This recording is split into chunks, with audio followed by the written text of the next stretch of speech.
We are going to study about hustler mansion at Karen. We are going to study why it was built and why it was built at the place where it was built. In generally, all you needed to know about hustler mansion. I think it is still called hustler mansion, although nowadays Reggie is the official resident there. But to study that, because hustler mansion is the official residence of the Deputy Head of State of Kenya.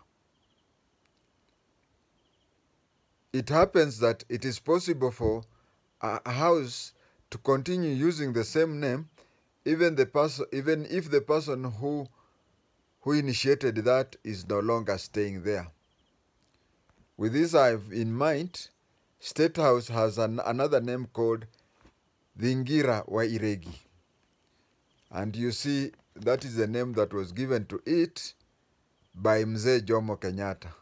So the fact that Ruto has moved out of hustler mansion does not mean that it ceases being called so. It could continue being called so even many decades after that. As I've said, it is the official residence of the Deputy Head of State. Now, have we been having Deputy Heads of State having official residence? Let us start from the beginning, when Kenya was still a colony of Britain.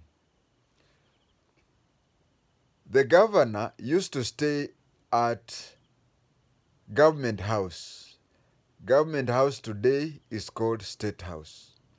The deputy governor used to stay at Cabernet Gardens, which today belongs to the family of Daniel Toroitich Arap Moi. How did we have that currently the deputy president is staying at Hustler's Mansion? From the word go. When on 1st June 1963, Jomo Kenyatta became the Prime Minister. And the governor continues staying at Government House, which today is called State House. So, the governor was representing the monarch, and the Prime Minister was Jomo Kenyatta. Now, when Jomo Kenyatta was the Prime Minister, he started looking for an office and went to the CBD and found the office that today is called Harambee House. That time, the building was occupied by the Ministry of Works. But the Ministry of Works at that time used to be called Public Works Department, PWD. And Kenyans used to joke with the word PWD. They used to say, Punda wengi duniani.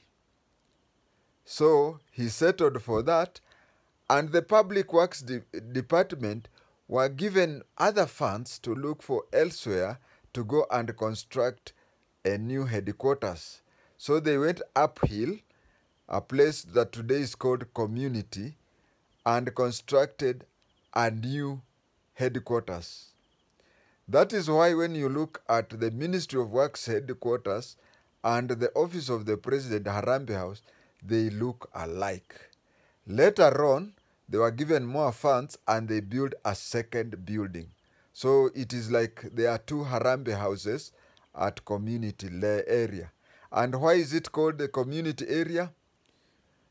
During the East African community, the regional office for Kenya was where Milimani law courts are.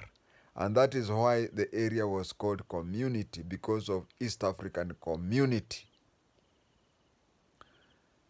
Jomo Kenyatta occupied a PWD house and renamed it Office of the Prime Minister.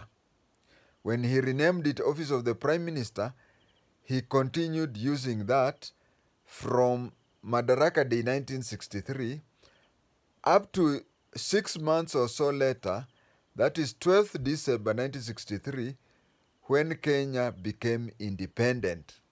Now, Kenya became an independent state where the head of state was the monarch, and the governor had to change his rank from governor to governor general. So he continued staying at government house. And the prime minister continued using the PWD building, which today is called Harambee House. But it was written Office of the Prime Minister. 1 year later, Jamhuri Day, Kenya became independent. And I want Kenyans to understand that 12th December, we call it Jamhuri Day. That is, since Independence Day and the Republican Day fell on the same date, 12th December, it means that we adopted the name Republican Day. We did not call ourselves Uhuru Day. We said Jamhuri Day, which is Republican Day. Now, when Kenya became a republic, both the governor and the deputy governor ceased working. Of course, the governor became the high commissioner. So the president moved and occupied Government House. The Government House was renamed State House. And here the president had two offices. State House, which was both offices and residency, and Harambee House was office. You see, the Kenyan president is both the head of state, where the office of the head of state is at State House, and head of government, where the office of the head of government is at Harambee House. The vice president, the first vice president, who was Jaramogi Oginga Odinga, moved it to Kibera House, which today is called Cabernet Gardens, and occupied that place. If you happen to meet Raila or Dr. Oburu, they'll tell you that they remember when they were still young, how they used to occupy that house. 1966, Jaramogi resigned to go and form KPU. When he resigned and went to form KPU, he was replaced temporarily for about a few months by Murumbi. Murumbi's father was a Goan, that is an Indian of the Catholic Church, and his mother was a Maasai. So Joseph Murumbi became the vice president for a few months, but never occupied that house. He never even entered that house. So on the day that Daniel Arap Moi was sworn in as the vice president, nowadays we say, alipoweka Bible chini hivi, he rushed to Nakuru, where he was staying in Moi Estate or Moi Flats. Those two are neighboring each other, but I think he was staying in Moi Estate. And that very same day, he carried all his properties, left the house vacant, and went and entered the Kibera House. The road used to have another name, but the road was renamed to Cabernet Gardens and Cabernet Road because Moi came from Cabernet. So he occupied that house, and Mzee Jomo Kenyatta was so impressed that he declared, he used a presidential declaration of awarding him that house. Let us fast forward to several decades on. Several decades on, when Kibaki became the president, politicians from NAC government wanted to snatch the house from Moi and give it to Wamalwa Kijana. But when records were found, is that Moi had been given the house through a presidential decree. And you see, a presidential decree cannot be overturned. So that is why he was left. So Moi stayed there when he was the vice president until Kenyatta died. So when Kenyatta died, Moi occupied the three places. He occupied the vice president's residence in Kibera, which now was his personal house, and he also occupied the state house. He could work in the state house until very late, but he would make sure that he drove to Cabernet Gardens to sleep there. And of course, he continued using Harambee House, the official residence, the official office of the head of government.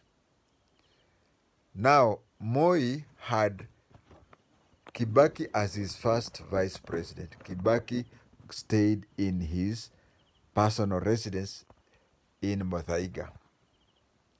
When Kibaki left, Dr. Karanja was the vice president shortly. Dr. Karanja used to stay in his own residence. Saitoti became a vice president for a very long time, but he used to stay in his own residence, and so was Mudavadi. Then elections were held where Mwai Kibaki became the president, and his vice president was Wamalwa Kijana. Now here is where you should now listen properly. Wamalwa Kijana was staying in a place where he was paying rent. He was paying rent, and you know he was in the opposition. So he had a few months' rent that he had not paid. And when he became the vice president, his house was guarded by the GSU. I'll come back to security of the vice president, but his house was being guarded by Drake Company. So the landlord would come to ask for his rent, plus the rent that he had before he even became the vice president, and the Drake Company would stop him from entering his house. He called a press conference, but the story was never aired. He called a press conference and said that he wants to evict his tenant because the tenant had stayed for so many months without paying, and whenever he used to enter the house, the tenant could give all those excuses. But now there are guards there that he cannot even enter his house. So he wants the vice president out of his house, and then he wanted to hire it to anybody else. That is when it was discovered that Wamalwa Kijana never had a house. And even when he died, the house that he was in Kitale was bought, and even neighbors were. Anyway, that is Wamalwa Kijana. And I can't talk a lot because his father and my father were first cousins. Mtoto wa mjomba, babangu mtoto wa shangazi. So the government sat down and decided to look for a good house of the standard of the Kibera house for Wamalwa Kijana. Okay, they found a place and decided to build a house, and in fact the house was built posthumously because he died soon after. But a question came. Does it mean that every vice president who comes will be given a house? Said no. Let us construct a house that will be occupied by the deputy head of state. And if the deputy head of state doesn't want to occupy that house, it will stay idle. But this thing of every vice president getting a house would be expensive to the government. Then they sat down and said, where do we construct the house? Now listen that one again. I know unaeka kidole yako kwa till number, lakini utatuma kitu baada ya kusikia hii. So this fellow, they said that they should look for a house that would be permanently for the deputy head of state. And that is when they looked around and even studied from other countries. In the USA, the vice president stays in the Pentagon. That is, the Department of Defense is the vice president's landlord. So they decided that they look for a military compound, and that is why in Karen they looked for KDF has several compounds in Karen, but they chose one of them and hived it to build a vice president's house. So Moody Awori continued staying next to Mudhangari police station, before that house was built. And after Moody Awori, there was Kalonzo Musyoka. Then Kalonzo Musyoka, the house was completed when Kalonzo Musyoka was the vice president, but he decided to wait for the next election where he was to be the deputy president to Raila Amolo Odinga, of which it never turned up. Then Uhuru and Ruto won the elections, and Ruto went and stayed at that place, and he named it Hustler's Mansion. Now, I want to, as I finish, I want to talk about security of the vice president. And you can even remember, I want to give a professional opinion, because if you can remember very well, there was that issue of GSU being replaced by APs during the time when Ruto was the deputy president. Now, the president is guarded by the presidential escort and the GSU, Rec Company and G Company and so on. That is the one, those are the people who guard the president, but mostly the presidential escort and the Rec Company. For a long time, apart from shortly when Kibaki was the Minister for Finance, and also shortly when Saitoti was the Minister for Finance, actually the Vice President usually is the Minister for Home Affairs. And it is not written anywhere, but a procedure has been set that if you are a cabinet minister or a cabinet secretary and you have discipline forces in your docket, they guard you. Like the Minister for Environment, Tourism and Forest and so on. They have the forest guards and they have the KWS in their ministry, and those are the people who offer security to the person and offer security to the residents and so on. So the Vice President, being the Minister for Home Affairs, used to be guarded by Kenya prisons. Used to be guarded by Kenya prisons. Where did the Kenya prison stop? It is when Kibaki became the vice president. No, when Kibaki became the president, that at first he had, Kibaki felt that the vice president is above the ministers. He should not be given a ministry. He should have no ministry. So Wamalwa Kijana was a vice president without a ministry. But people like Gumo said that a vice president without a ministry is the ministry is what makes the vice president have power. So that is the time, even though Wamalwa Kijana was given a ministry later, but for some time he stayed without a ministry. And so the prisons were not guarding him. The prisons were with Moody Awori. You remember how he affected the prison. Now, when he was the vice president without a ministry, that is the time when the GSU now started guarding his offices and guarding him. That is where the GSU started guarding. And they guarded all the vice presidents from Wamalwa Kijana to Moody Awori to Kalonzo Musyoka. From Kalonzo Musyoka, no, from Mudiawori to Mudavadi to Amalwa Kijana, all those people, my neck top is cracking, but they all guarded up to Hustler's Mansion. That is the genesis of Rec Company guarding them.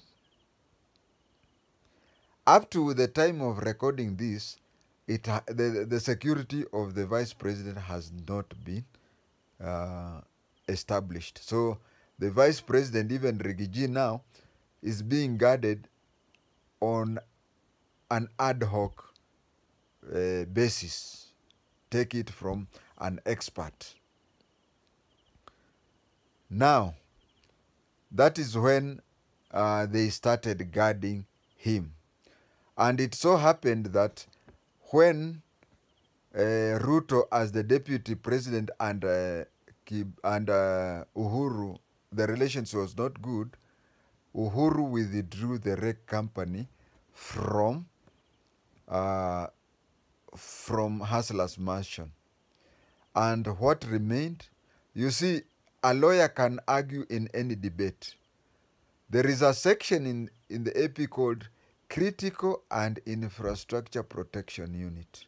So it was said that the Hustler's Mansion is a critical government infrastructure. So it has to be guarded by Critical Infrastructure Unit.